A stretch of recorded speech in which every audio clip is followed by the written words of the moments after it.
Good morning, students. My name is Shiv Kumar Patel and I am your biology educator.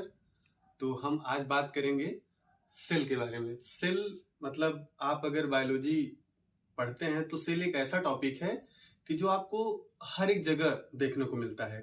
तो अगर हम cell के बारे में जानकारी प्राप्त कर लेंगे तो हमें बायोलॉजी पढ़ने में आसान हो जाएगा।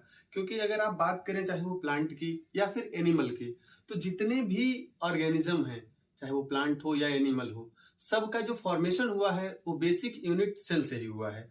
तो हम आज सेल के बारे में बात करेंगे। तो हम बात करेंगे सेल, जिसको बोलते हैं फंडामेंटल यूनिट ऑफ लाइफ।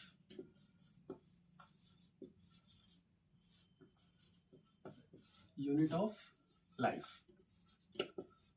तो अगर हम बात करें सेल, जिसको हिंदी में कोशिका कहते हैं, तो अगर सेल जो होता है बेटा, वो इसको हम कहते हैं structural and functional unit of life. क्या बोलते हैं इसको? Structural and functional unit of life. ये होती है सेल की बेसिक डेफिनेशन। तो अब यहां अगर हम बात करें, यहां आपको दो वर्ड देखने को मिलता है, एक तो structural and second one is functional. तो अगर हम बात करें कि स्ट्रक्चरल और फंक्शनल का क्या मतलब होता है, तो जो कोशिका होती है बेटा, उसकी जो बेसिक यूनिट होती है जिससे वो मिलके बनी होती है, वो जो है क्या होती है? इसकी स्ट्रक्चरल यूनिट होती है। अगर इसको हम एक एग्जाम्पल से समझने की कोशिश करें, तो जैसे अगर हम जिस कमरे में खड़े हैं या फिर जहां आप बैठ के पढ़ाई कर रहे हो, तो उसकी जो दीवारें होती हैं, उसको बनाने के लिए हमें सबसे बेसिक यूनिट की जो जरूरत पड़ती है वो होती है ईंटें। उसी तरीके से हमारी जो बॉडी होती है, जो हमारी बॉडी का फॉर्मेशन होता है, वो किससे होता है बेटा? सेल से। किससे होता है? सेल से। तो इसीलिए इसको हम क्या बोलते हैं? Structural unit. और इसी सेल में जो भी हमारे बॉडी में मेटाबॉलिज्म की प्रोसेस होती है, जो भी क्रियाएं होती हैं, वो यहीं पे क्या करती हैं? अपना फंक्शन करती हैं।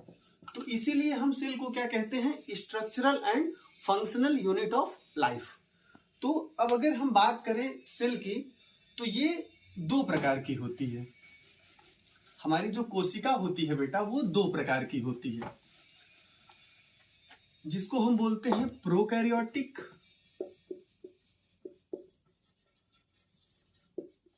And second one is eukaryotic.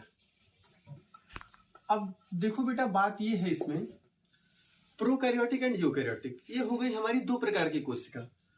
तो प्रोकैरियोटिक कोशिका, जब हमारे अर्थ का फॉर्मेशन हुआ, जब यहाँ पे लाइफ का इवोल्यूशन हुआ, लाइफ पहली बार अर्थ पे आई, तो उस टाइम जो ऑर्गेनिज्म हुआ करते थे बेटा, वो प्रिमिटिव टाइप के थे।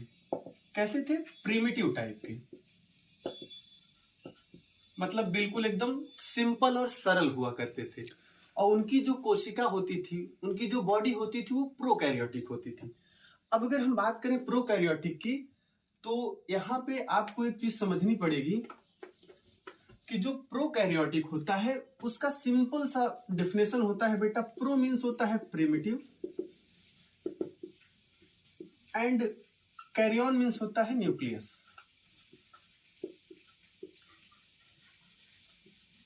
तो अगर हम यहाँ पे देखें, हमने प्रोकैरियोटिक और यूकैरियोटिक को जो डिफरेंशिएट किया है, वो on the basis of nucleus किया है।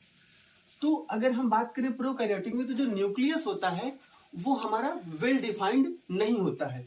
क्योंकि यहाँ पे हमने बोला ना कि प्रो मीन्स होता है प्रिमिटिव, ऐसा न्यूक्लियस जो बहुत ही प्रिमिटिव टाइप का है, जहां पे हमारे न्यूक्लियस के पास जो है वेल डेवलप्ड सेल ऑर्गेनल्स नहीं पाए जाते हैं। इसका कहने का मतलब यह है कि जो भी हमारे सेल ऑर्गेनल्स होंगे, चाहे वो माइटोकॉन्ड्रिया हो या फिर गोल्जी बॉडी हो, इन सब के पास हमारा जो है मेम्ब्रेन नहीं पाई जाती है, और यही होता है हमारा प्रोकैरियोटिक। अब अगर हम बात करें यूकैरियोटिक सेल की,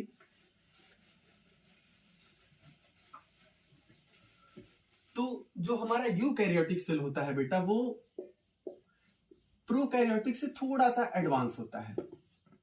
क्योंकि आप सभी जानते हैं कि जैसे जैसे आवश्यकता पड़ती है, चीजें अपने आप को मॉडिफाई करती हैं। अगर आपको नेचर में रहना है, तो आपको उसके अकॉर्डिंग अपने आप को ढालना पड़ेगा, मतलब उसके अकॉर्डिंग आपको वहां पे सरवाइव करने के लिए अपने आप को मॉडिफाई करना पड़ेगा। तो देखो जैसे जैसे जो है ऑर्गेनिज्म बड़े होते गए, उनकी नीड बढ़ती गई, उनको ज्यादा एनर्जी की जरूरत पड़ती गई अपनी प्रोसेस को आगे बढ़ाने के लिए, उसी तरीके से सेल ने क्या किया, अपना इवोल्यूशन किया। तो हम प्रोकैरियोट से किधर बढ़ने लगे बेटा, यूकैरियोट की तरफ। और यूकैरियोट का मतलब होता है, यू का मतलब होता है ट्रू एंड कैरियन का मतलब होता है न्यूक्लियस। तो यहाँ पे जो बेटा यूकैरियोटिक ऑर्गेनिज्म हुआ करते थे, उनमें जो है ट्रू न्यूक्लियस पाया जाता था, मतलब उसका जो न्यूक्लियस था वो वेल डिफाइंड था, और उसके जितने भी सेल ऑर्गेनल्स थे सबके पास जो है मेम्ब्रेन बाउंड स्ट्रक्चर पाया जाता था।